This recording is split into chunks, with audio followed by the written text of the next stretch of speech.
अस्सलाम वालेकुम to class. कैसे हैं आप सब? उम्मीद है सब बच्चे खैरियत से होंगे और आप लोगों के लिए दुआ भी है कि अल्लाह पाक आप सबको अपनी ईमान में रखें। और उसके साथ साथ उम्मीद भी करती हूँ जो काम आपको करने को दिया जा रहा है सब बच्चे साथ साथ अपना काम कंप्लीट करते जा रहे होंगे, क्योंकि बेटे जिस बच्चे का जो काम रह गया वो बच्चा पीछे रह जाता है। इसलिए हर बच्चा कोशिश करे कि उसका काम पीछे ना रहे। जो काम भी साथ साथ करने को दिया जा रहा है हर बच्चा साथ साथ अपना काम करता जाए, चाहे वो याद करने के लिए है या होमवर्क करने के लिए है, सब बच्चे अपना काम करते जाएं। बेटे हम नेक्स्ट देखते हैं। आज हम अगला सबक पढ़ेंगे हज़रत मोहम्मद सल्लल्लाहु अलैहि वसल्लम की सीरत और किरदार। हमारी सीरत होती है कि हमारा जो अंदाज़ है बोलने का, किसी से बात करने का, उठने का, बैठने का, तो ये हम किसके साथ, दूसरों के साथ हम किस तरह बात करते हैं, अच्छे अंदाज में करते हैं, बुरे अंदाज में करते हैं, हमारी शख्सियत कैसी है, तो ये तमाम चीज़ें होती हैं, हमारी सीरत होती है। हमारा किरदार है, किरदार हमारा होता है हम झूठ बोलते हैं, सच बोलते हैं, ईमानदार बनते हैं, बेईमानी करते हैं, तो ये तमाम चीज़ें होती हैं हमारे किरदार में। तो रीडिंग हम करेंगे कि हज़रत मोहम्मद की सीरत भी कैसी थी और किरदार भी कैसा था।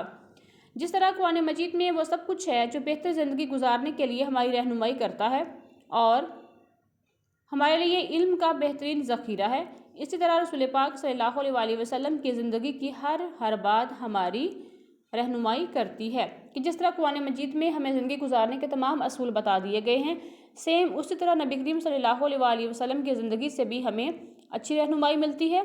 तो हज़रत अली का कौल है कि हज़रत मोहम्मद सल्लल्लाहु अलैहि वसल्लम ऐसे शख्सियत के मालिक थे कि जो भी आपको पहली बार देखता मारूब हो जाता और जो भी आप सल्लम के पास बैठता आपसे मोहब्बत करने लगता।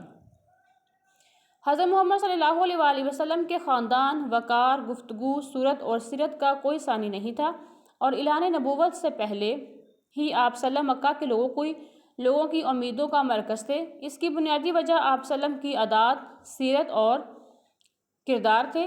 नबूवत मिलने के बाद आप सल्लम को तमाम जहानों के लिए रहमत बना दिया गया और एक ऐसी किताब दी जो क़यामत तक इंसानों की रहनुमाई करती रहेगी।